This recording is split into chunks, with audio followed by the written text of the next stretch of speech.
Welcome to Peoples and Things, where we explore human life with technology. I'm Lee Vinsel.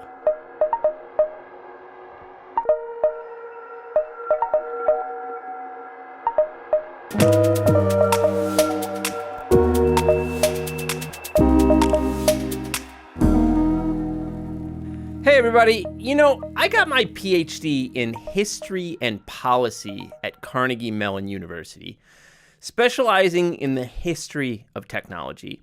And to some degree, that's what I've always done, bring the perspective of a historian to bear on various policy debates.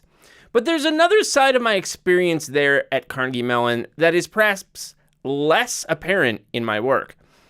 For most of my time at CMU, I was funded through the Department of Engineering and Public Policy, or EPP.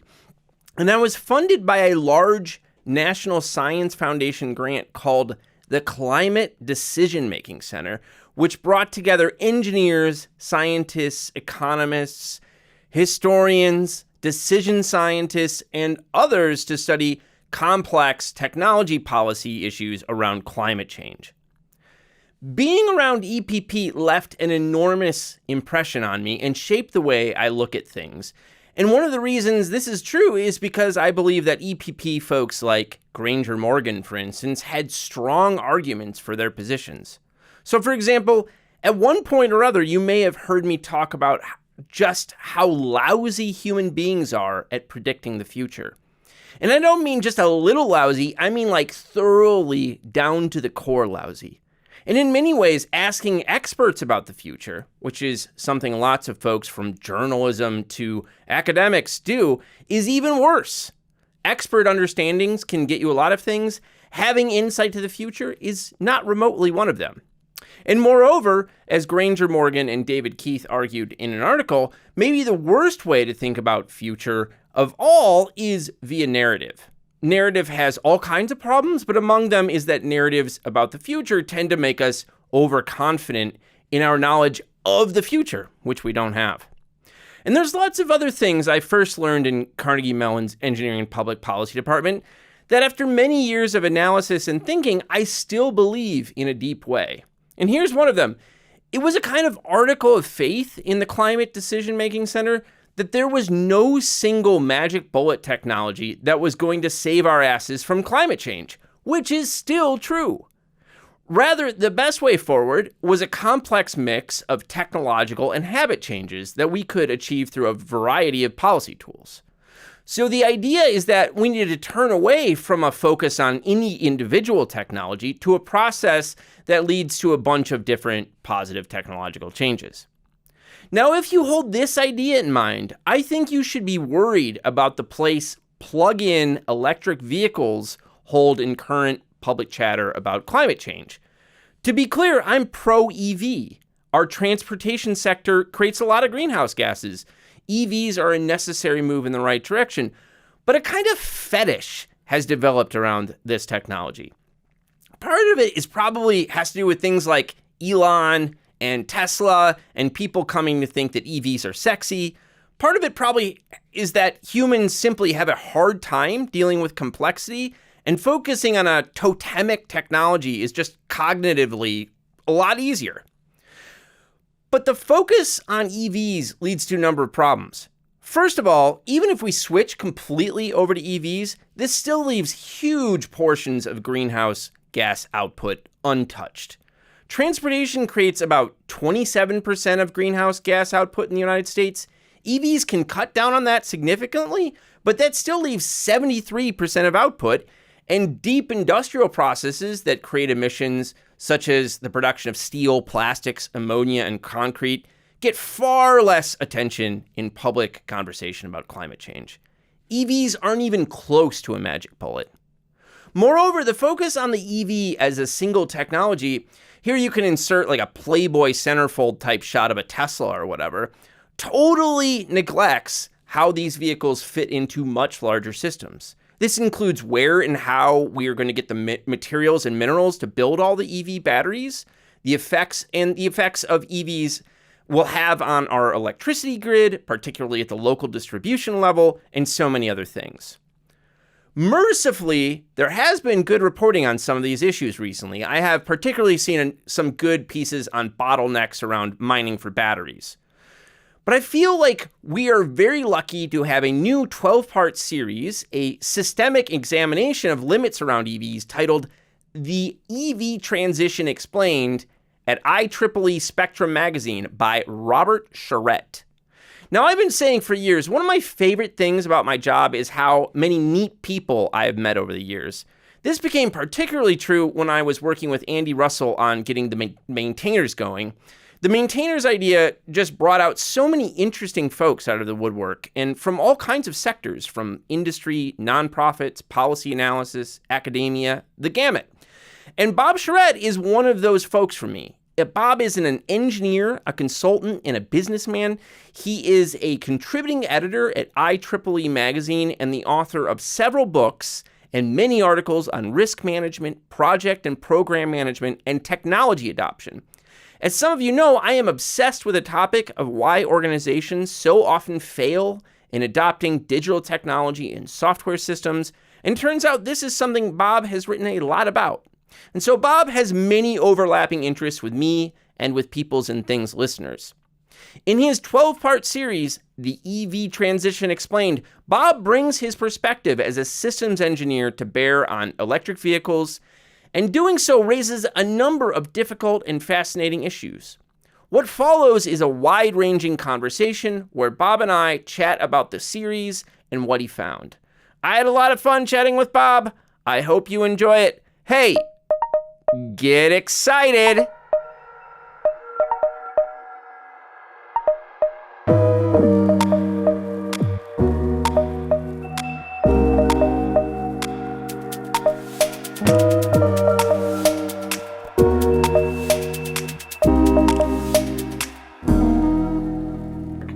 Bob, thanks so much for taking the time to talk to me today. Well, thanks, Lee, for inviting me. This 12-part series, the EV or electric vehicle transition explained, is really neat. And I've never seen such a thorough treatment of the topic so far. So how did you come to write it, and what were you trying to do with the series? Well, the series is kind of an offshoot of some other work I did for Spectrum a few years ago. I wrote a story that it's kind of a shaggy dog story in one sense. I wrote a story back in 2009 called This Car Runs on Code, which looked at the software inside vehicles as it was starting to really percolate through the vehicle. Mm-hmm. And we were talking about lots of new technologies that were coming on board. And I wrote in there that the high-end cars in about 2009, 2010 had like 100 million lines of software code in it. Right. And no one believed me until GM, the head of GM at the time, said that they expected to have 300 million lines of code in their car by 2020. Wow. So a few years ago, I decided that it was time to revisit that story.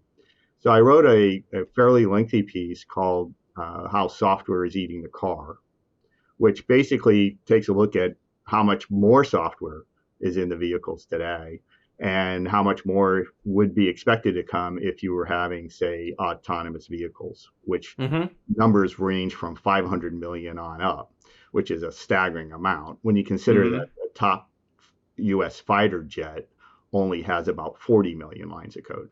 Wow. So there is more code. Now, you can argue about, functionality and, where the code is, but it's just the amount of complexity that's in vehicles today. I followed that up because where that story led me was to EVs, because the original story on Software Eats the Car looked at basically internal combustion engines, vehicles, and some element of EVs, but I didn't really dig deep into the EV story. So I decided to dig deep into the EV story from a technological standpoint, from an automaker and auto supplier perspective. So I kind of nailed the technology side down, looking at, okay, what was really needed for that, which is lots of new skills, changes in the supply chain, change in how the automotive manufacturers need to even think about cars, because they had all, other than Tesla and a few others, didn't want to have anything to do with EVs, something that you wrote yourself. And So I decided that the third story was going to take a look at the EV manufacturers themselves. So the plan was, the third part of the story was to say, okay, let's go talk to Tesla, let's talk to GM, let's talk to Ford, and talk about their EV strategies. And no one wanted to talk to me, Mm-hmm. which was kind of interesting in itself. But I think it was because, again, they didn't really want to get on the record too much about what their plans were and where they were going. Yeah. Because again, it's such in flux, and every week people change what they're going to do, their direction. So I decided I was going to take a look at kind of making an assumption. If we assume that EVs are going to come and EVs are going to go at scale, because we're talking, even today we're only a few million vehicles, EVs of all types, Yeah. plug-in hybrids along with zero emission vehicles. When you're talking to scale, you have to be up in the tens of millions, if not the 100 million plus mark. And so if we're getting to that level, then there's going to be a lot of changes that are going to occur. So I decided to say, okay, well, if you want to get there, what are the roadblocks to getting Mm-hmm. there? And so the original story started out as 3 parts, then grew to 6 parts, and then went to 12 parts until my editor said, stop, it's time out. Um, you know, we can't keep, you could write 100, articles on this. And so Yeah. that's where the 12 came out. So it's kind of a long, shaggy dog story, but that's kind of the process of how we Yeah. got there.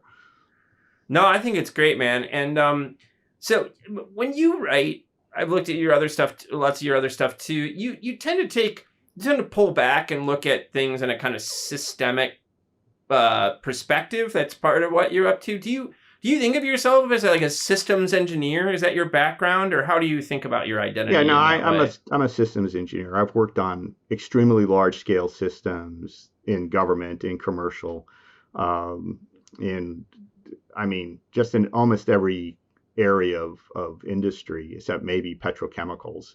I've worked Mm-hmm. in telecommunications and computing, in defense, elements of banking. So it's what my forte. What after being in the business, I graduated school 46 years ago as an undergrad, with a degree in electrical and computer engineering. And I broadened that out over time and circumstance and opportunity to look at things from a systemic standpoint, because I think you Mm-hmm. need to sit back and take a look at the whole, because it's kind of the gestalt, whole part whole. And that one of the things I try to do in the writing is to get into the detail, because at the end of the day, it's an engineering problem, right? There's an Yeah. engineering thing you have to build. You have to build an EV, all right? And that's what the first two stories we're looking at is, how hard is it to do this? And what do Mm-hmm. you need? What do the automotive makers need to do? It's another whole different set if you stand back and say, okay, now I have to sell these, I have to service these, but I also have to get people to buy them. What happens when they do buy them? What happens to the skill sets? What happens to the people who don't have those skill sets? What happens as you move it from a technology to a geopolitical, um, element? And Right. so, you can't talk about EVs as just a technological system, Yeah. because they are much different. The other issue with EVs, which is much different than ICE vehicles, is that they are cyber physical systems. Okay. And what that means is that they interconnect. They're basically embedded in the larger social as well as technological environment. So they're interconnected. So basically, Bruce Schneider, who writes a lot about cybersecurity, he said that the difference with cyber physical systems is that they have hands and feet.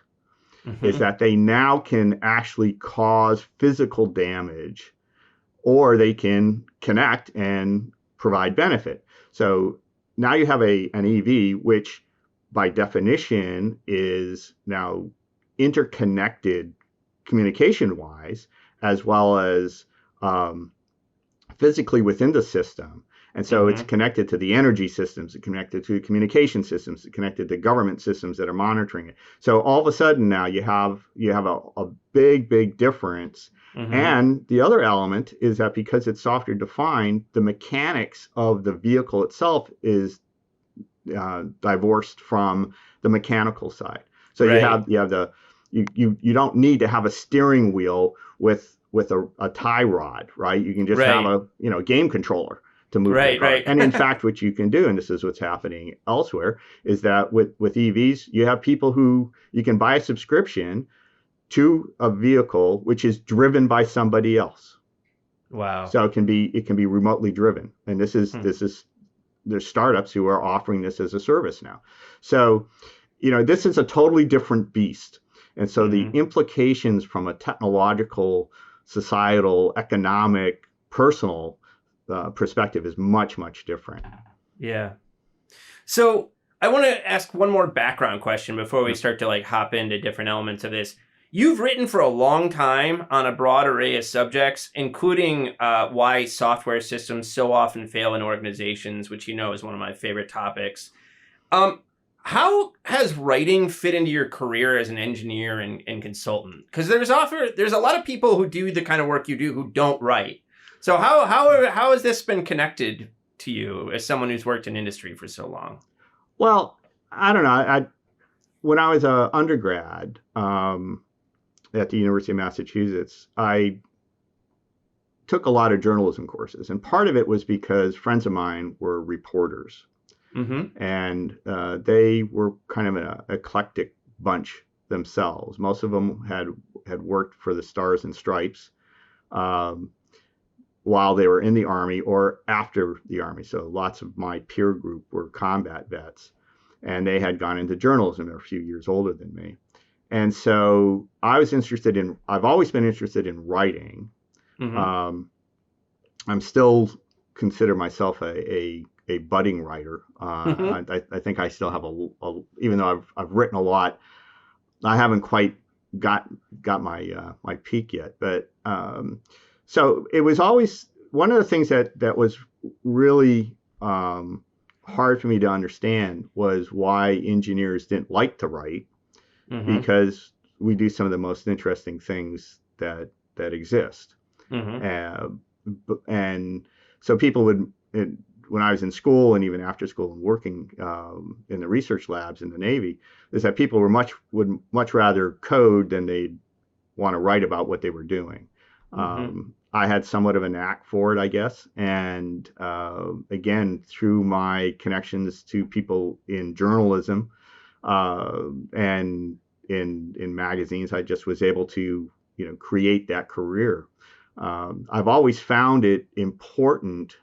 Maybe you as an educator can relate to this. Is that if you want to learn about something, you got to write about it, Mm-hmm. because that's the only way that you can really dig in and you can challenge your own assumptions, understand what's going on. Because a lot of times when I go into a story, I have kind of an idea of what I want to write about, but by the time I get done, if I look back at my first draft, it's not Yeah. anywhere like my last draft. Yeah, And you're in a different place. yeah, you're in a Yeah. totally different place. It's not untypical for me to write 10 to 12, if not more, drafts of an article before I get to Mm-hmm. the end point. And many times I've gone 2/3 or 3/4 to the end and say, this isn't working. This isn't what I want to say. It's not the idea, right? I Mm-hmm. may have gone on some tangent or down some rabbit hole, and you have to pull yourself back. But Yeah. so it's just one of those things. I'm not quite sure why people, don't like to write. Yeah. It's just I get really itchy if I'm not writing. That's great, man. So, um, you know, our conversation, like your series, is about EVs as kind of systemic picture or issue, and I think in our society, so much coverage focuses on the EV itself as like this Mm. magic bullet, great thing. I think it's got Elon Musk and other very charismatic people tied up around it. And but in general, people aren't pulling back and looking at the broader issues around EVs instead of just focusing on the technology. So let's start with batteries, because I mean, these things run on batteries. What limits and challenges did you find around battery production, just to focus on that?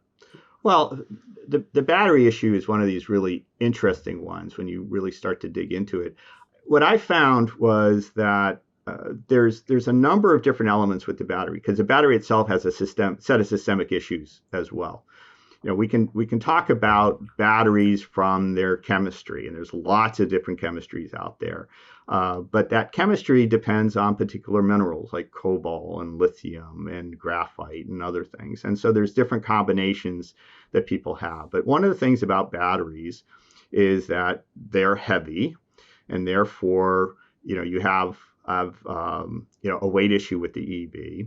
You have these minerals, as I mentioned, which means you have to go mine these minerals. You have to go refine these minerals. You have to transport these minerals. Mm-hmm. And that's a whole set of supply chain that just doesn't exist. And the supply chain that does exist, again, it's not at scale.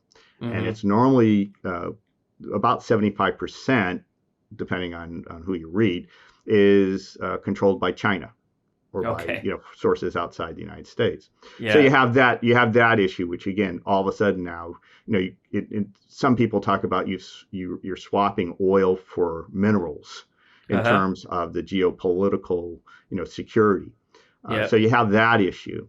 The other thing is that in batteries themselves, people think of this one big battery. Well, it's not one big battery. There's lots and lots of individual cells that make up these batteries, and these different components of how they're set up depends on the company and how they want to do their architecture. That alone requires a very sophisticated set of battery management software to make sure that those batteries are able to be charged or not losing charge, can provide the energy that you need, keep the battery from blowing up, because these things they're big battery chemistry, which if they catch fire, burn for a very long time and are very hot, as we found with a number of times. And so this whole thing of batteries is kind of like a microcosm of the EV revolution in itself, because we have to build all these things. Now, the U.S. has, again, depending on how you count, 8 or 10 different battery factories. We have another 14 to 16 that are being built in the United States. Yep. But worldwide, the estimate is that you need hundreds of these things. Right. And so now you have to say, okay, well, is there enough mines to provide the batteries for all these manufacturing plants? And so, there's some people like Carlos Stefaris, who's head of Stellantis, who basically has said that we're going to run out of batteries in 2025, 2026, because the battery supply chain isn't there. So it's one of the more interesting things is that something very core has a tremendous amount of uncertainty around it. And just in terms of if you take a battery plant, Ford announced that it's going to put a new battery plant in Michigan. It's going to spend, I think, about $3 billion to put the battery plant in. But it's going to take several years for the battery plant to be built, and then it takes another length of time for those batteries to actually meet the requirements of the automotive manufacturers, because it isn't like a turnkey thing. There's a lot of delicate element in it. If you can find the people, because there's a big problem with finding people. The other issue with finding people is that battery plants are normally not unionized, so they pay at a lower wage scale. It's interesting. Subaru said that it would not build EVs in the United States because it can't compete with McDonald's wages. Oh my God! So what you get paid at a battery plant, is a core issue for the UAW, for the unions, for the automotive manufacturers. A lot of them haven't, I would say on purposely have put them in right to work states. Yeah, of course. The cheaper labor, because batteries also are the biggest cost of the car. Although some people argue software is the biggest cost. Okay, it's it's probably 1 and 2, just which way you want to call it. And so we're now in this situation where we're saying we're going to go down this EV path, hopefully mostly with zero emission battery electric vehicles rather than plug-in hybrids, and we don't know where the supply chain is coming from.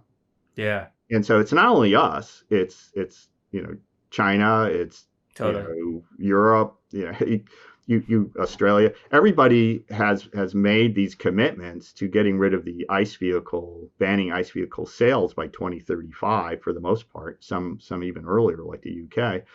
And yet that supply chain, it's kind of a hope. We hope that it's all going to be there.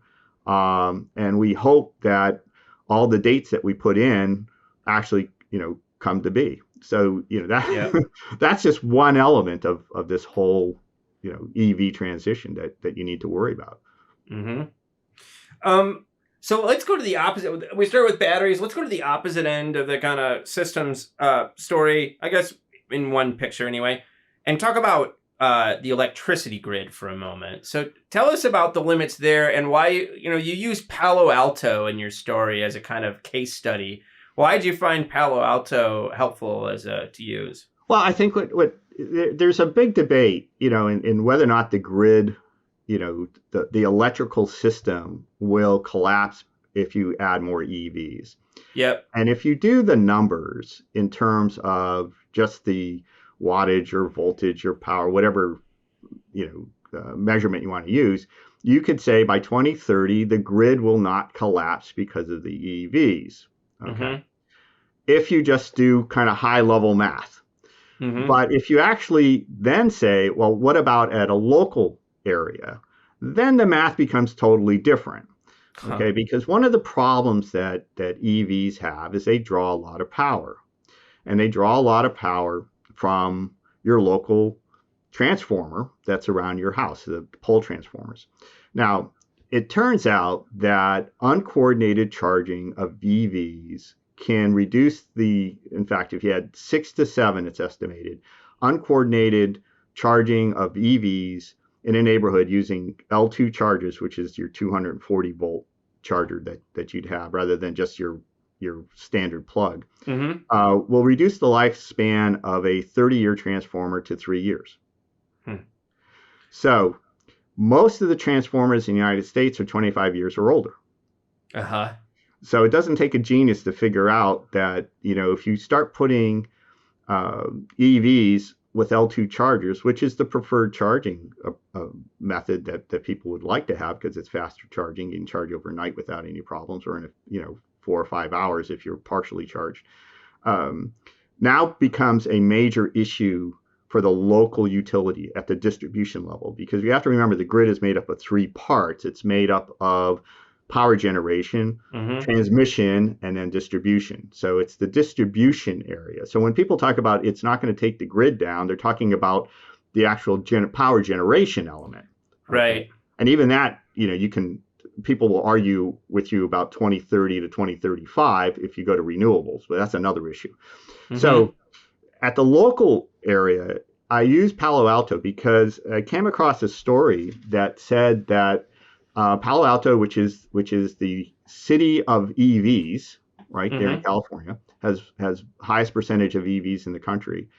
They cannot put more L2 chargers in certain neighborhoods without taking down their local distribution network. Yeah. And so I started digging in to find out, well, where else is that occurring? Well, it turns out that it's occurring across the United States. So my local electric cooperative has just done a study and showed that about 24% of the transformers are already overloaded in the wintertime. And somewhere in the neighborhood of 70% are expected to be overloaded as you go to EVs at scale. So now you have to look and say, okay, if I'm going to have EVs in a neighborhood, I have to coordinate their charging. Well, how do I coordinate their charging? Well, I can try to bribe them to charge. And that's what a lot of electric companies are doing. And what they're trying to do is say, well, do it at off-peak, do it at night. The Yeah. trouble with charging at night is that transformers are designed to cool at night. So if you shift the load to the evening time, now your lifetime of your transformer drops even faster. And in fact, Stanford did a study, Stanford researchers published a study last fall that basically don't charge at night. Huh. Okay, which is against what everybody's been telling EV owners for years. Yeah. Okay, and so now you have more confusion. So what you want to do is you can say, well, we can have the utility control your charging, Mm-hmm. but that requires what's called advanced metering infrastructure, AMIs. And AMI, the current version of AMI, for most utilities, does not allow that. So they cannot control that charging. In fact, they have very little insight. Most utilities have very little insight into what actually is happening on their grid in a voltage setting, from second to second or minute to minute. Mm-hmm. And so now you have to say, well, now we have to upgrade the local grid. Yep. And upgrade the transformers, which have, because of COVID, the prices have gone through the roof. Wait times are a year to 18 months for some of these. Wow. You also have to increase the size of the transformer, which requires a stronger pole. Mm-hmm. Okay. All right. So this, you can see kind so of now this, we're bringing the lumber industry in too. Yeah. So now it's kind of this cascading effect, right? Yeah. So now you have to change the software at the utilities. You have to, and for now other people say, well, why don't we just have the EV serve as a battery and feed power back into the grid? The trouble is you need to have, the homeowner has to spend money to get a specialized, inverter that can do that. That also has, you can't just plug it in. The utility company really doesn't like that. And so they have to be involved. You normally have to have a panel upgrade, electrical panel upgrade.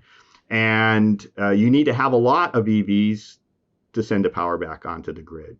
Yeah. And so, again, these are all things that are possible. Mm-hmm. But there's a lot of engineering that is required, and there's a lot of management time. So Palo Alto is digging hard into, what do we need to do to improve our AMI system, which is supposed to be sometime next year, although that may slip.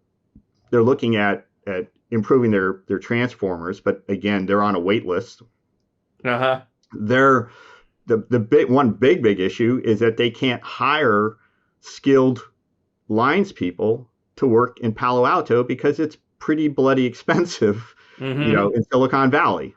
Yeah. And so, it's one of the things that Palo Alto, the council and the mayor actually sent me a note, my story saying, well, we're gonna take care of it. But every time I read the monthly minutes, it's kind of like, well, there's another problem. There's another problem. Yeah. Okay. So this is going to be replicated in hundreds of locations. Yeah. And, there's a lot of work, a lot of engineering work being done to try to manage it. And again, theoretically, okay, you could, if you had enough EVs and they had, vehicle to grid charging, and you could have everything with your transformer. Yeah, you can manage the problem, but there's a lot of things that have to occur. And people have to be willing to spend that money. So again, part of the story is for each one of these is to try to not say that you can't do it. It's just to say, if you're going to do this, you have to be aware of all these details, these engineering details that you need to manage, so you can make this work. And again, if you're going at scale, right, that's a big issue, right? If you're doing it with, say 5,000 in Virginia and 10,000 in Pennsylvania, and you're doing that over a year, you might be able to handle that. But if you're saying, like Massachusetts, saying, well, we want 1 million EVs on the road by 2030, and we have 50,000 now.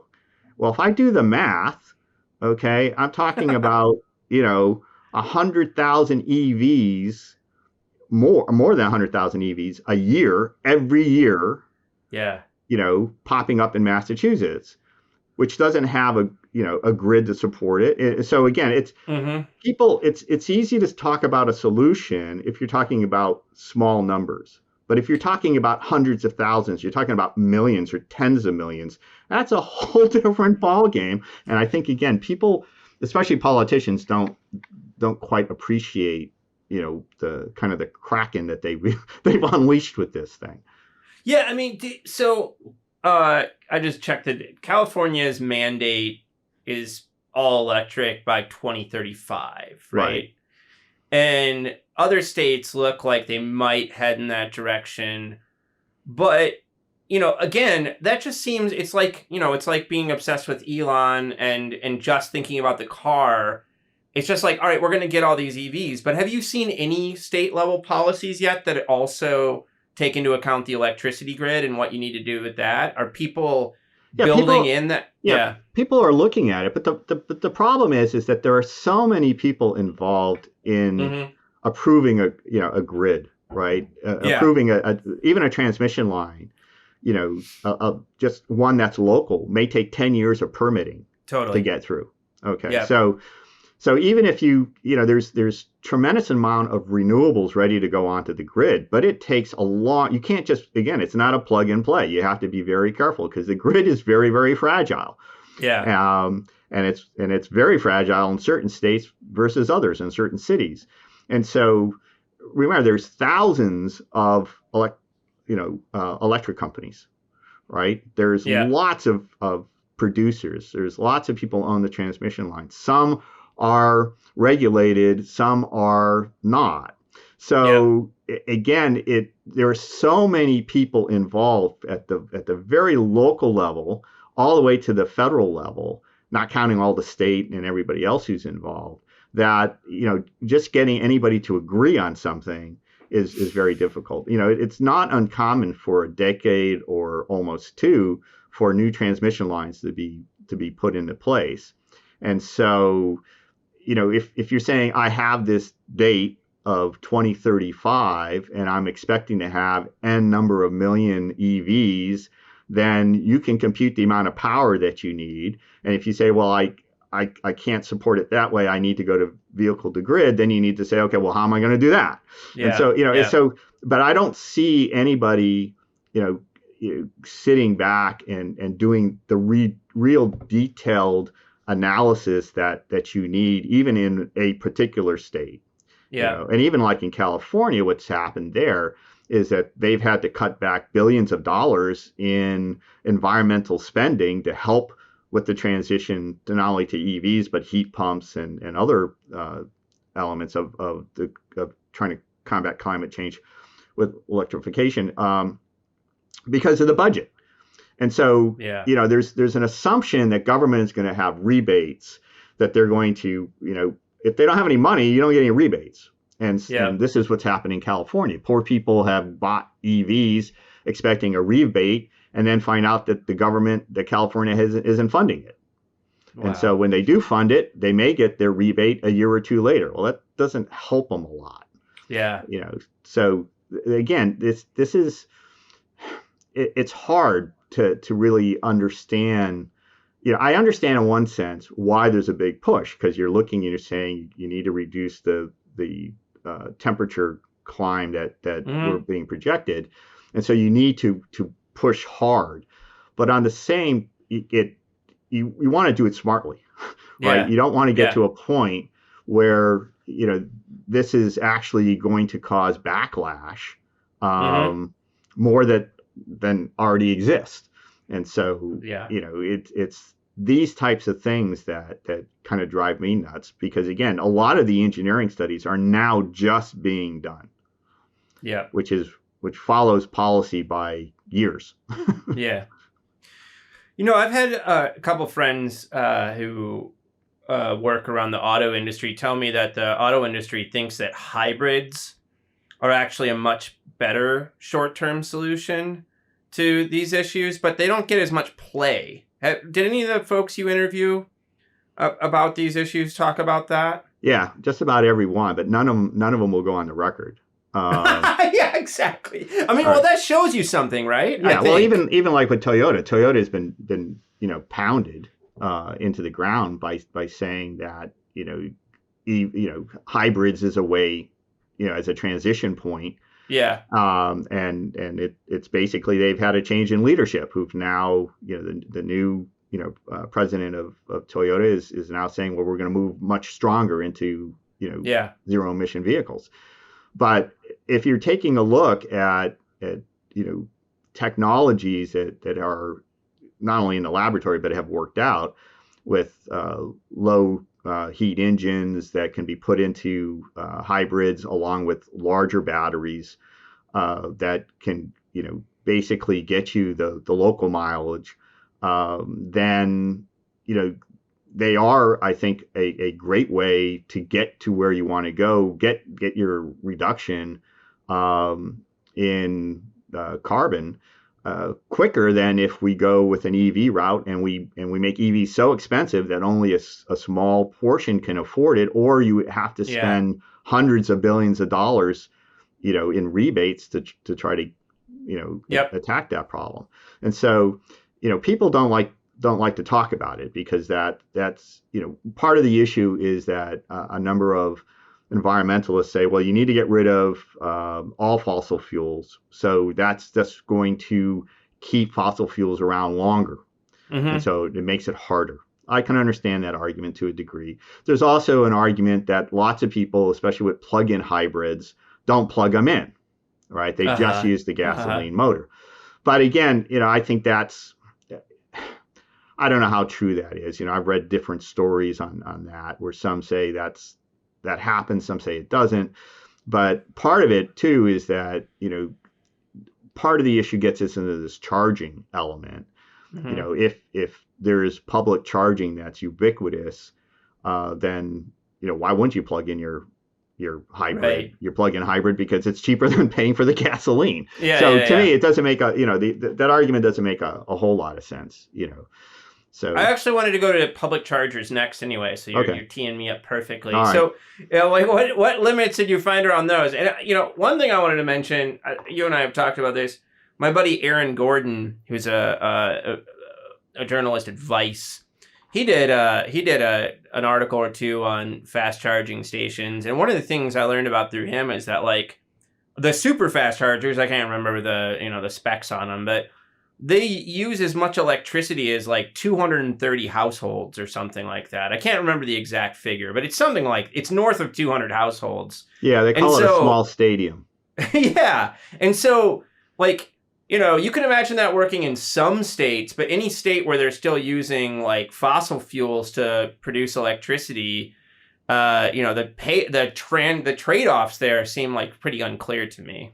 Yeah, they are unclear. And it's going to be unclear until we get to full renewables, which again is sometime down the line.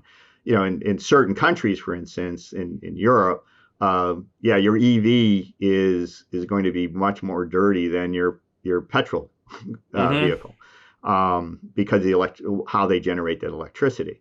And so again, it depends on the state, it depends on your time of charge. It depends on your vehicle, how fast it charges. So there's so many different things in play that, again, some of the work that I found was that it will take several years for you to, between the carbon that you're used to create EVs, because it's more than with ICE vehicles, and where you're charging to get that crossover point. Yeah. So that crossover point is going to be different again in different states. In Wyoming, it's going to be a lot different than it is here in Virginia. Although here again in Virginia, we don't have a lot of renewables that we use. So again, it's one of these things that again, there's no free lunch here. It's what are you trading off? There's a lot of people who I won't say are anti-EV, but are really skeptical of EV, who use the energy card and say, well, energy, in terms of density, you're not going to get any better energy density than fossil fuels. You're not going to get it from renewables. And so, if you're trying to match that density level, what do you have to do to match it? So you can take a look. Bloomberg had a paper, I think it was last year or the year before, that showed how much area would be needed to have for solar panels and wind farms to match what we use right now. Yeah. And it's huge amounts of area in the United States. And so the argument is, well, we can't do that. So what everybody has to do is drive less.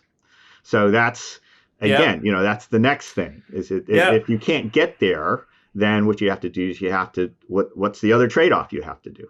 Right. But getting back to charging, what was interesting is in Massachusetts, the utility company there, whose name escapes me, they do both National Grid. They published a study last October and November that did a deep dive into charging at plazas, like on the turnpike up there and in the major highways.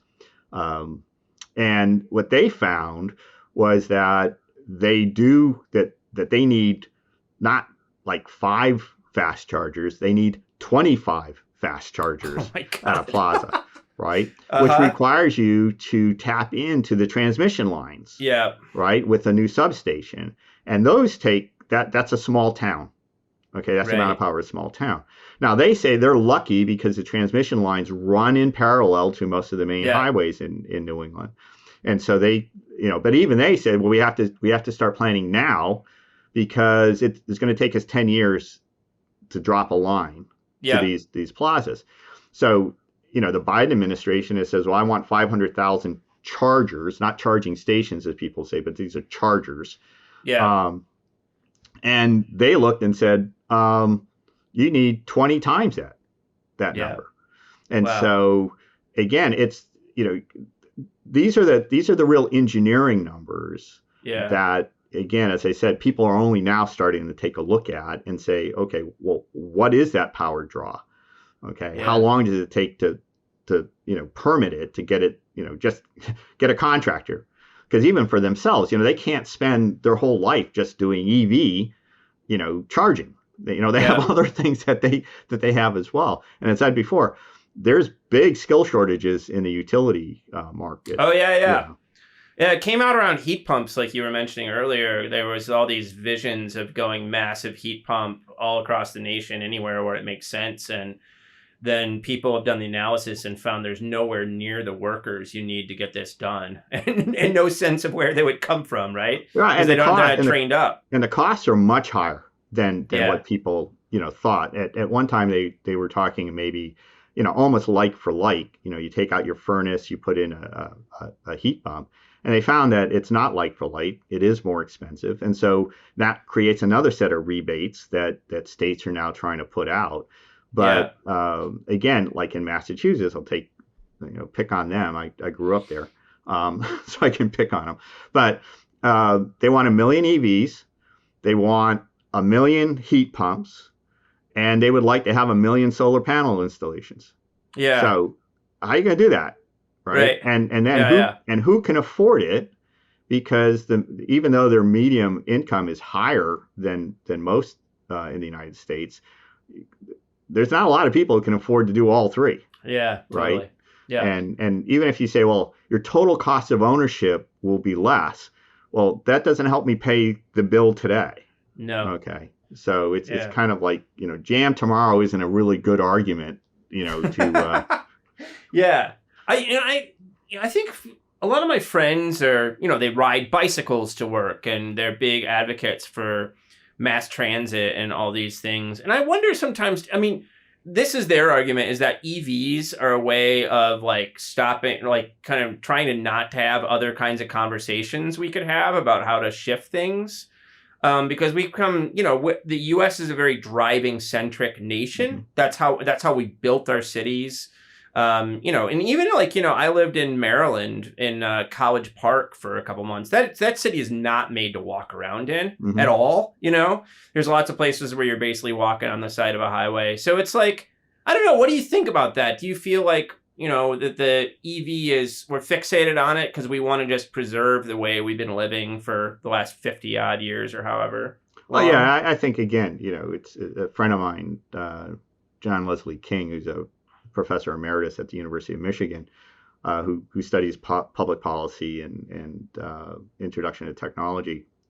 He said that all futures ride on the rails of things from the past, Yeah. and so again, it's we're talking about a sociological change, right? A societal change. We have built society, especially the U.S., after the 1950s along the car. Yeah. Right? You've written about that, and the idea that EVs are going to change that is I think somewhat naive, but it's also plays into the hands of the automotive manufacturers who look and say EVs is a great source of new revenue for us. Totally. All right. Where if you talk about replacing, they're selling maybe 12 million vehicles a year, and that's a turnover of 20 to 30 years, and they can say, hey, we can have this big turnover in 15 years, and we can make all this other money. Of course, they're going to say, yeah, one for one. Okay. Yeah. And so the mass transit, argument gets lost. But at the same time, politicians don't like mass transit because it takes a lot of money. It takes a long time. Ridership, especially after the pandemic, most of these mass transit systems are trying to figure out how to stay solvent. Yeah, totally. And so, even if you take a look, like San Diego, has passed a bill. 160. They want to spend 160 billion dollars in trying to improve mass transit, reduce driving, really get people to walk, get more neighborhoods, where you work and you live and you walk and you ride your bike, and they can't pass a tax to even start funding it. And so, the resistance is going to be very, very high. Mm-hmm. And if you take a look again in the United States, where, there's a lot of people who live in the rural area, of which about 64 to 70% of the United States is considered rural. Right. How do you support them? Okay. Yeah. So you're teeing me up again, actually. Yeah. That's where I was about to go. So, I mean, you had at least two of the pieces, and in the show notes, I will link to the whole series, mm-hmm. so people can just dive in, because people should take a look at the whole thing. You had at least two pieces kind of focused on the consumer side of it and marketing and such. I really love the one you wrote on super users. Mm-hmm. These are people who use their car much more than the rest of us. So it turns out to be a really important part of the puzzle. And the other is just meeting sales targets and whether we'll be able to do that. So let's talk about consumers for a little while. And why don't we start with these super user characters and how they can be converted or not? Yeah, super users is an interesting group. It's the small percentage of drivers that use a disproportionate amount of fuel, somewhere mm-hmm. like 10% using 30% of gasoline. And so one of the ideas that was pushed by this environmental activist group called Cultura out in Seattle is why don't we incentivize them? Because they're the ones who are driving so much, and get them onto EVs first. Right? Mm-hmm. Well, it's a good idea if you wanted to reduce, your fuel consumptions. Get a small group who's using up a tremendous amount, get them on EVs first. The trouble is that lots of them drive SUVs. Lots of them live in rural communities. Yeah. And these people are driving, by the way, the reason for their high gas mileage is that they're driving I forget the exact number. I think it's 30,000 miles a year. It's a uh-huh. huge number, but it's basically 3 times the amount that normal drivers uh-huh. drive. And so these people also pull trailers. Yeah. And as I said, they drive these big F-150s or GM pickups, and so Silverados, and so now you start to say, okay, well, can we actually get them to buy an SUV? an EV, like an F-150 Lightning, or, the new Ram truck that's going to be coming out next year or the year after, and, the new Silverado. And it turns out that they're not interested, right? The sales of F-150s are not going to F-150 owners. They're going to other people, a lot of them who own EVs like Teslas, who want something bigger. Right. Okay. So you're hitting a totally different demographic, basically. A totally demographic. With these. Yeah. And so what happens is that, if you're looking and you're saying, I want to target people who are high-end users, the use cases don't fit. And even, the CEO of Ford says, we don't expect people in Wyoming to be buying F-150s. Yeah. Okay. Including because they're not doing very well on mountains and stuff, right? It's, again, the ranges, mountains, winds, just the terrain, it just isn't conducive. And so, not for what they need. Okay. Yeah. They also have a problem in that, from charging standpoint, is that, where do they charge? Yeah. Okay. There's not a lot of charging infrastructure. And, Wyoming, which I focused in on in two of the pieces, was really kind of this, again, an interesting case study where the superchargers for Teslas are in a couple, a handful of cities in Wyoming, but once you go outside of those areas, those urban areas, there's nothing. Right. Yeah. And the federal government wanted Wyoming to build these chargers along the highways where there was even gasoline stations weren't there. Right. Right. And so, there was no way that anybody was going to drop lines 100 miles or 50 miles for a charging station, let alone maintain it.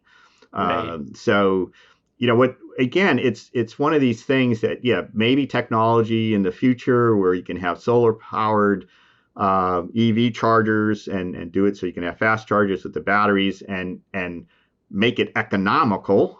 Yeah. Right. Because people keep forgetting about it. You can have a technology that's great, but if you can't afford it or you can't, make money on it, you're not going to do it. You're not, people aren't stupid. Yeah. So what happens is that from that perspective is that a lot of use cases aren't good for EVs. Yeah. Okay. And if you're taking a look at Ford F-150s, which is the best-selling pickup truck and one of the top-selling vehicles of all time, yep, exactly. And then you take a look at GM Silverado, which is right up there as well.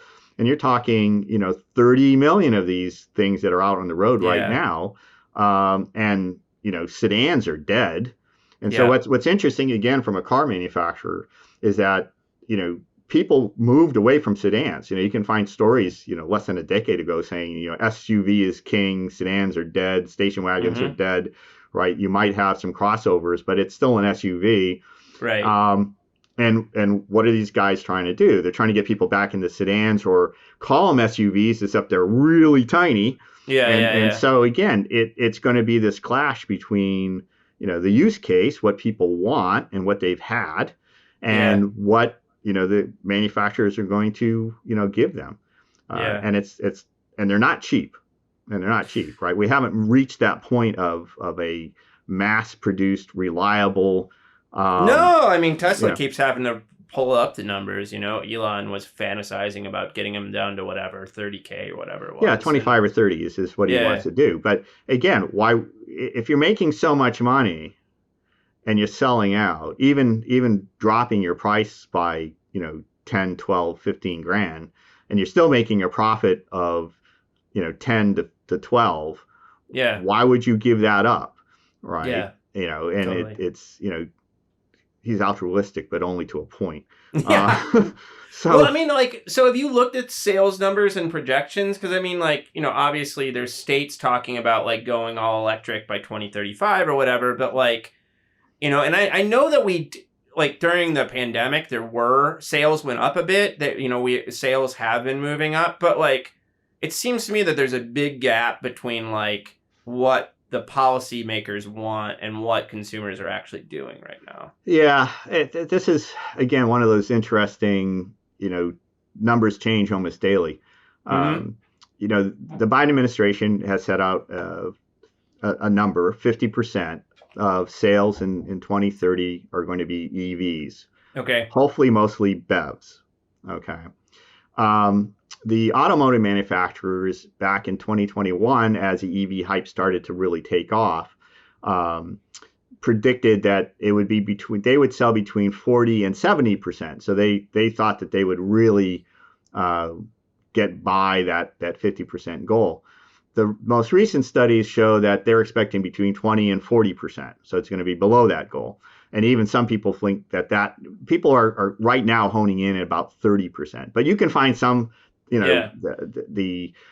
people, will tell you, well, it'll be 60%. Nobody knows, right? Right. A lot's going to happen in the next 2 or 3 years in terms of what are the real sales of these 50 to 100, BEV and plug-in hybrids and hybrids that are coming onto the market. I mean, it's just going to be it's a flood tide that's going to occur this year and into next year.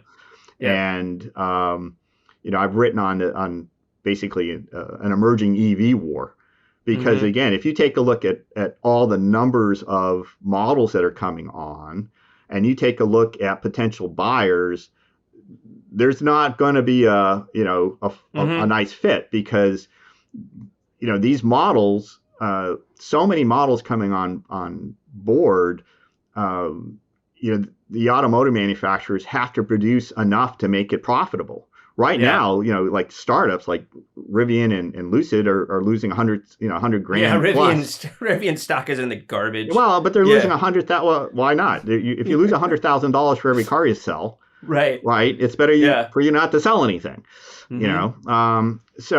But a lot of these other manufacturers are not going to be far behind. Yeah. Right. Even GM says that they don't think that they're going to be breaking even, making a profit until 2025, and that's if subsidies. That's counting subsidies. Wow. Ford is losing money on every Mustang it sells. E-Mustang, and so you can take loss leaders for a while, but it better be popular so you can get that brand and move it up. Yep. And if you take a look, I haven't run all the numbers in detail because, again, it's really hard to find them, that again, doesn't change on a daily basis. But if you take a look at all the automotive manufacturers, and they all have these like, well, Ford, we're going to build 2 million EVs in 2025, and GM says we're going to have 1 million, and somebody else says we're going to have 3 million, and then, VW. And you add it all up and you say, well, that's, one, where are you going to get the batteries? 2, where are you going to find the buyers? Yeah. Right. Because, 3 is what happens if they don't? Yeah. And so, I mean, there's a lot of optimism out there. Yes. And it's going to be interesting to see how many startups, survive. Yeah. Right. How many large companies survive? And the next 2 or 3 years are going to be really pivotal. It's if you're late to the party, say you're not bringing out EV till 26, 28, and the market does take off, you might be left behind. Or if it doesn't take off, you're stuck there with these EVs that nobody wants to buy.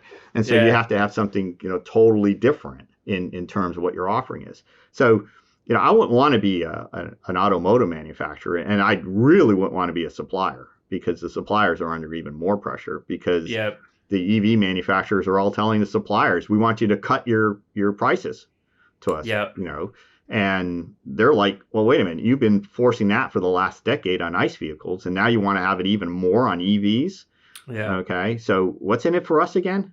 And so this is a a pretty complex situation, regardless of what direction you come in at it. One of the pieces is on how EVs are not a climate panacea, and you have kind of 2 points in the lead into that, the intro into it. So the first one is that we're probably not going to sell enough of them to meet targets, as we've already been talking about the next couple of minutes.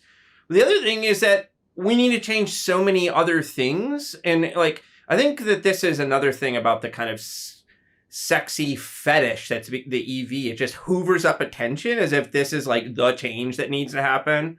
You know, like I'm a fan of Vaclav Smil, this engineer who writes about energy and stuff. He always talks about like the 4 pillars of modern society, which are like concrete, steel, plastic, and ammonia. We have no idea. I mean, there are plenty of ideas out there, but we have no idea how to transition away from those crucial things, which make like a huge amount of our carbon emissions come from producing these things. So it just seems like the way we talk about EVs versus the overall climate emissions coming from society is kind of like out of whack. Well, it is because let's face it too, is that EVs are easy. I should say relatively easy. Right. Okay. You know, there's as I've written, there's a lot of issues that go into it. But if you're looking, you're saying, okay, what has the largest carbon output emissions, right? It's transportation. What's the quickest way that you can attack it? Well, it appears to be EVs, right? If you go back even 9 years ago, before Tesla, right? Yeah. No one was talking about EVs, or everybody's talking about hybrids. Right. Tesla really changed the conversation. It was kind of a proof of concept, which of course, went from, extrapolation from, oh, we can build these EVs to we can build hundreds of millions of EVs, right? Just this extrapolation with, with no math, actually. Yeah, no math. And of course, in high school or even in grade school, if you drew a graph like that, you'd flunk. But that's all the hope, right? So everybody has hopped onto that bandwagon because it looks doable, right? Yeah. And it's easy as a policymaker to say, we're going to ban ICE vehicles because look, you can build EVs, right? And I heard people in government say, well, it wasn't us who forced the EVs; it's the automotive manufacturers who decided to go into EVs. Like, are you crazy? That isn't how it worked at all. Right. But that's their belief.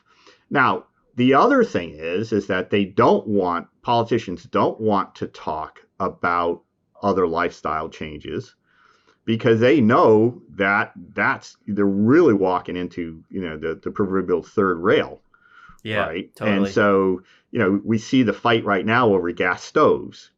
Right. Yeah. And what people, behind the scenes is this whole thing with heat pumps or with furnaces, where there's all sorts of things that are being placed in as requirements for heat pumps so that they can be controlled by utilities. So you won't have a choice when you buy your heat pumps of the future. Those things will have those things built in. Now they say it's for your good. Well, it's not for your good, really. It's for their good, right? It's for the utility companies. So again, the fact that, it's going to cost you a lot more for the greater good. Well, a lot of people, they can't afford it. And to be honest, they don't care. So, it's one of these things that as EVs take off, and then the climate numbers don't drop like planned or projected, then there's going to be big fights, right? Like it's happening in the Netherlands right now, right? Where farmers, they have to, their farms are going to be taken over because they're not reducing their livestock because there's too much methane gas being produced. So, there are people in the United States who are saying, you don't need to ask permission for transmission lines, put them in there. Okay. Right. Okay. These fights, are going to get pretty ugly and pretty nasty. And so it's like, it's great to put wind farms off the coast if you don't have a house that's looking at those wind farms. So, or out in Iowa where people are rebelling against these wind farms because of both the noise as well as the unsightliness.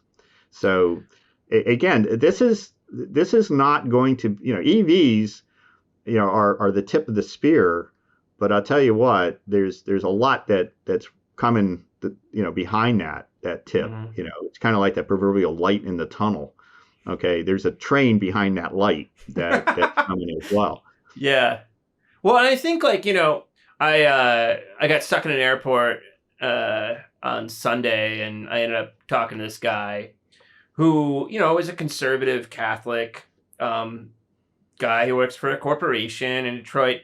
He already thinks that EVs are like an attempt for government to control our lives more, So there's there's a set of folks that are already opposed to this stuff. There's no doubt about that. But part of what I think comes out in your pieces, I think it might be the 11th or 12th piece in the series, is the kind of blowback that could come if we do this wrong. So there's some people who are already pissed off, and they're going to oppose it anyway. But if we do these policies without thinking about it, and then things start going haywire, you have the potential for people to get pissed off and resist it, just like, after 3 Mile Island, or we can point to other instances, Yeah, so, I think that's a big point. And I think this is the thing of we're getting, I don't like using this term very much, but it's almost like a bait and switch, right? Buy EVs, you've done your part, but oh, by the way, there's all this other stuff that you have to do too. Like, you can't fly on vacation, right? No more trips to Disney World, right? If you want to go to Disney World, take the train, okay, or take a bus that has to be electric. Eat veggies because we don't want you eating meat, all right? You have to, very few school buses or fewer school buses, or the school buses have to be electric because we want you to walk, right? And walking is good for you, for your health, right? There's always this thing of it's good for you, right? It's just like, take your cod liver oil, it's good for you. So the government isn't very smart in terms of how it really wants people to change, and it has tried to, in my opinion, finesse the issue way too cleverly. Yeah. Instead of saying, okay, we have a climate emergency. This is what we need to do. Right. This is how we're going to get, a systems engineering, approach that says, what is it that we need to accomplish? We need to accomplish, reduction in temperature in the climate. Okay. It's a risk we can't accept. So therefore, how do we mitigate that risk? What are the ways that we can do it? We can do it the easy way, we can do it the hard way. Okay. The easy way, which is still going to be difficult, it's still going to ask a lot from everybody, is to do these things, and we're going to have to do it in this sequence. Right. So what we have is we have things that are out of sequence. And we have problems that concatenate. So every time we push one or try to solve one, we have a problem that pops up over there. It's the Jello pushing the Jello down problem. And so there's not this, and there's not realism in it, because there's a lot of environmental groups that say, well, this is what you have to do, right? And then you go and you check at the last page or last 2 pages has all their caveats and all their assumptions, which is, that ain't going to happen, that ain't going to happen, that ain't going to happen.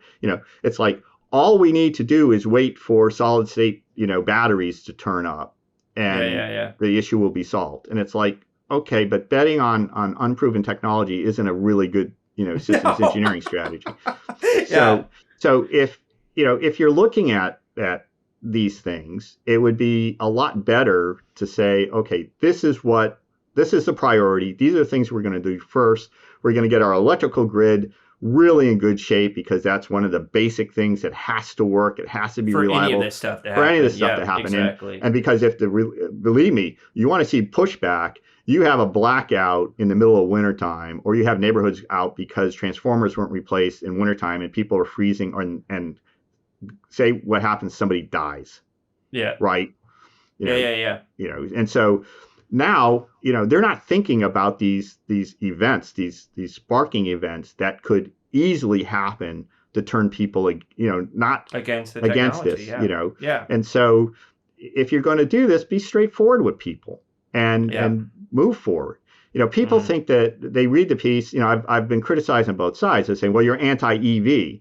And I said, I'm not anti-EV. I'm saying that if you want to do EVs, these are the issues you have to confront. They ain't going to go away. You can, Yeah. They're still there, Right. and other people say, well, you're an environmentalist. You're trying to change it. No, what I'm saying is that if you stand back and you do an honest assessment of what you're trying to accomplish, right? You're trying to transform the economy, Yep. right? In a decade, right? Mm-hmm. You're taking a 25 or 26 trillion dollar economy in the U.S. alone, and you're trying to transform that. And if you're trying to be clever, that's stupid, in my opinion. So, you need to think about what it is that you're doing. What are the social ramifications? Because if you don't get the behavioral buy-in, you can change technology all you want. You don't get the social buy-in, you're not going anywhere. This thing will just come whipping back at you, because we have elections in this country, and you tick off.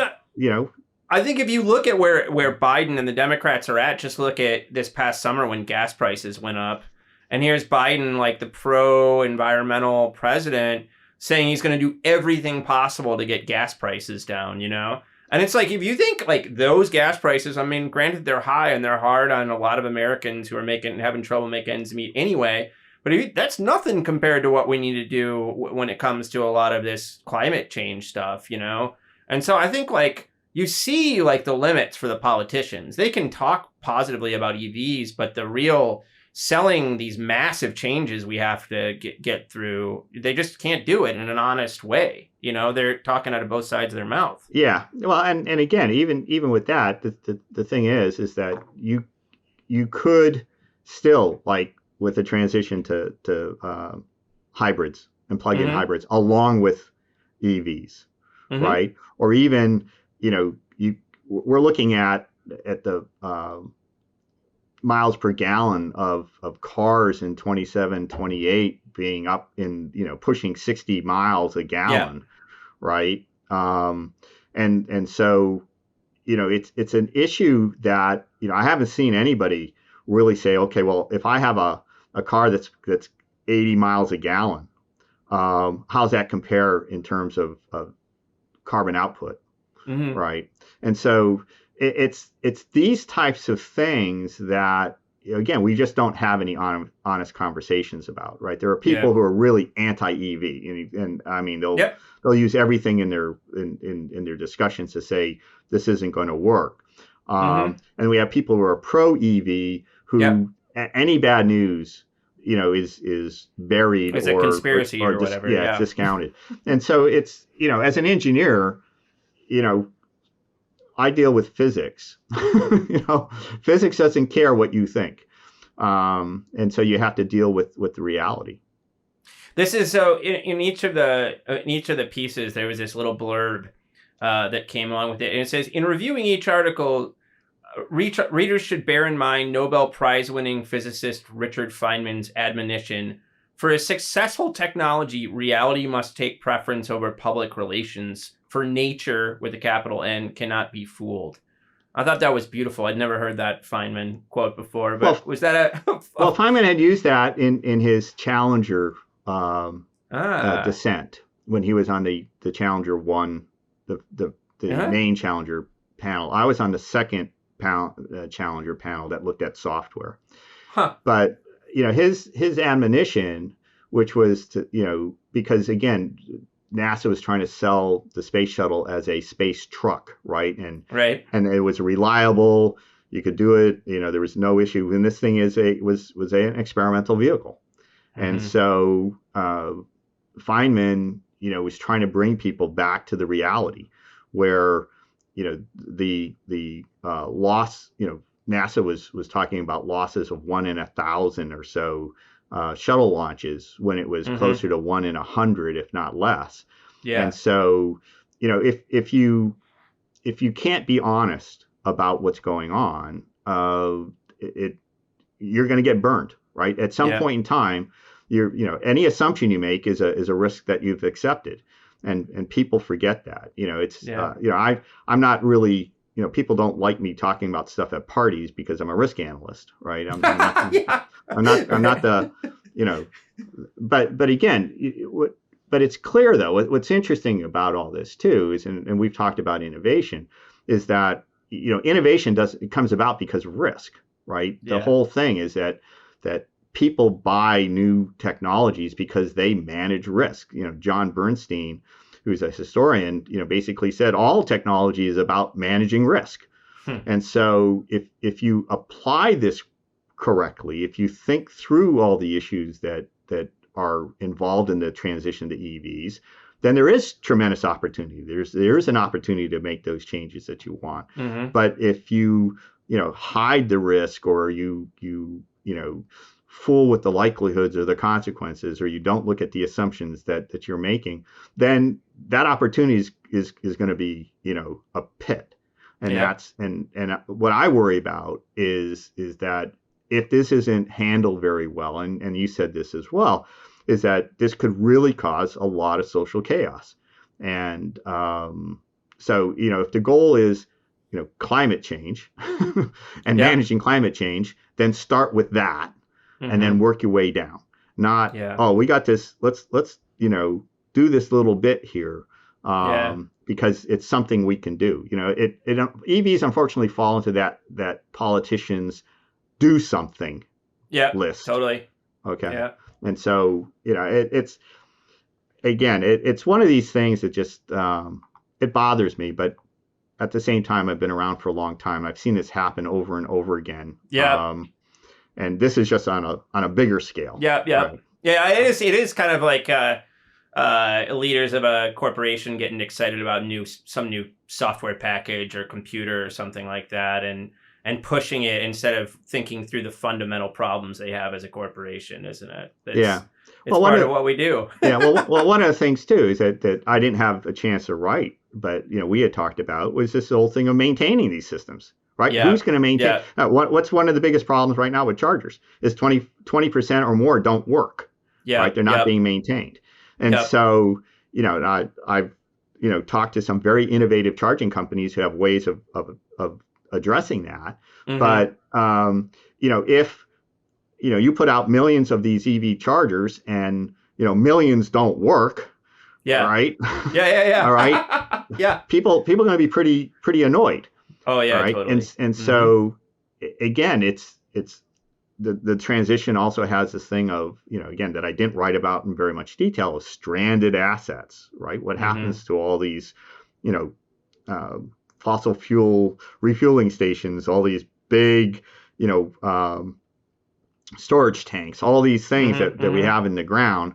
Okay, Superfund, there'll be Superfund sites of the future, totally. Right? And nobody's writing about that.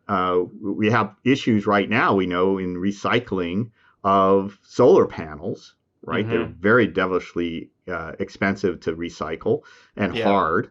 And so, again, there's all these other things that come with this. So, you can follow the shiny toy, but that toy also leaves, a trail of crap behind it that needs to be cleaned up.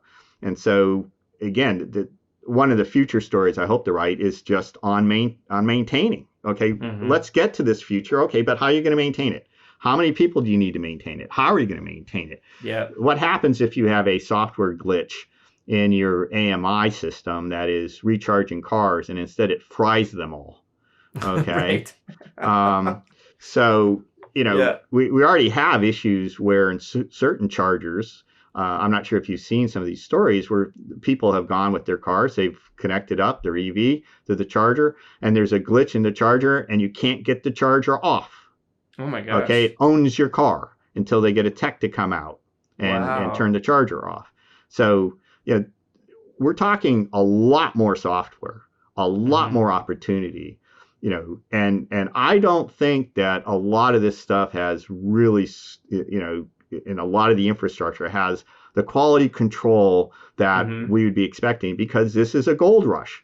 Yeah, who can get the money? Who can put their equipment out there as cheaply as possible? And it's kind of the IT mode of, well, we'll fix it after it's out there. This is not a fail fast kind of situation.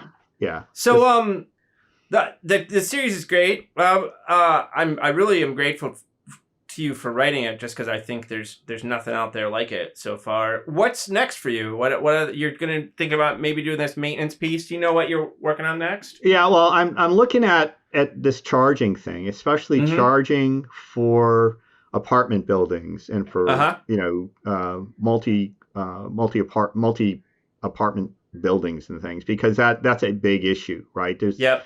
people, again, you can hear a statement almost every week that, well, people are going to charge at home. No, they're not. Even people Yeah. with garages, most of them can't charge out of their garages, right? So the what's interesting again is a lot of the assumptions that were made about charging at home were based on Nissan Leaf and The Chevrolet Bolt. Bolt, Yeah. in certain communities of people who had homes with Right. garages. Right. So if I have people with homes with garages charging at home, then my study says everybody's going to charge it. Again, another Mm-hmm. extrapolation thing that nobody looks at. So I've been looking at different kind of novel charging systems people are bringing out that resolve a lot of the maintenance issues, a lot of the skill issues that are involved, make it a lot easier. Doesn't solve everything, but now overcomes a lot of the issues that are Mm-hmm. involved in trying to get apartment buildings and other areas where there isn't easy charging, where it'd be very expensive how to handle that. Mm-hmm. So because that's an issue that I'm worried about. The maintenance issue is another. I also really want to kind of take a look at what's the likelihood of these states. There are 17 along with California that have signed up to, an EV strategy. 13 of those 17 have said, yeah, we plan on banning ICE vehicles in 2035. What does it really take? What is it going to Yeah. take to actually get there, right? What are Yep. the numbers? Just pure, how many Yep. sales you need to meet? How Yep. much, chargers you need? What is it on a monthly basis, Mm-hmm. right? And how much Yeah, is that it? sounds slick. I How like much is it it. going to cost?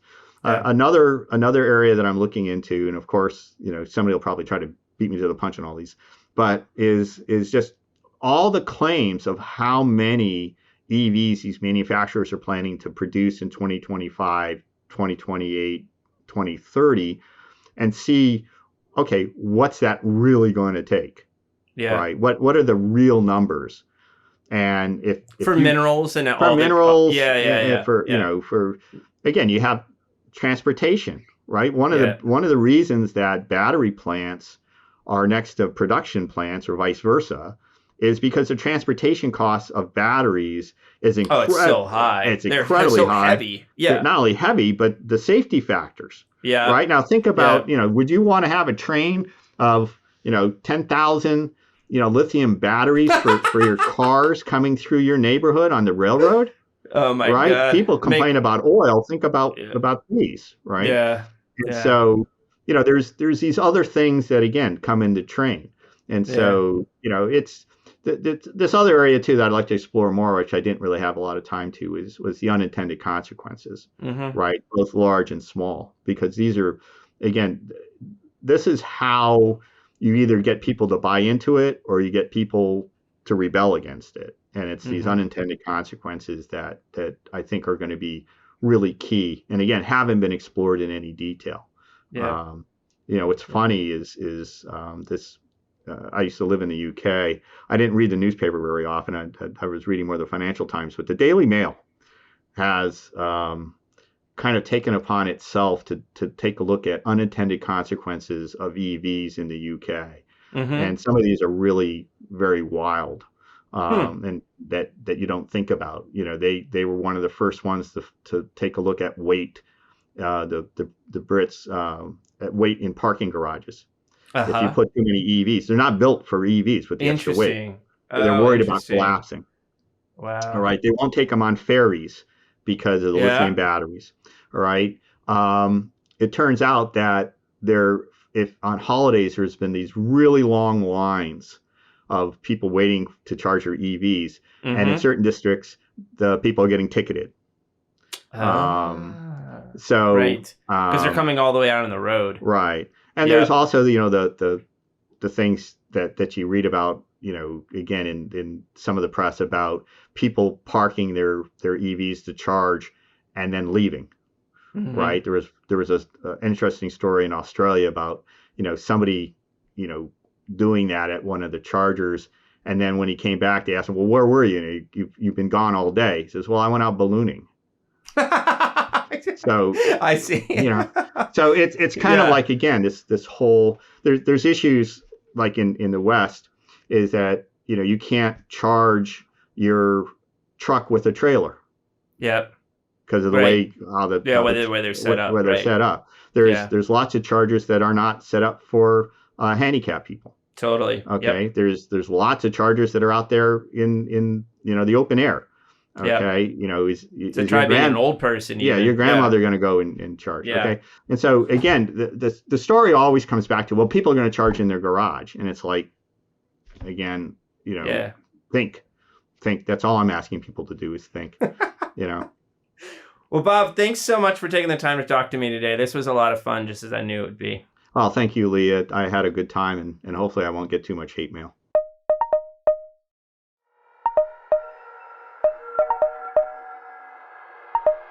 I hope you enjoyed this episode of our podcast.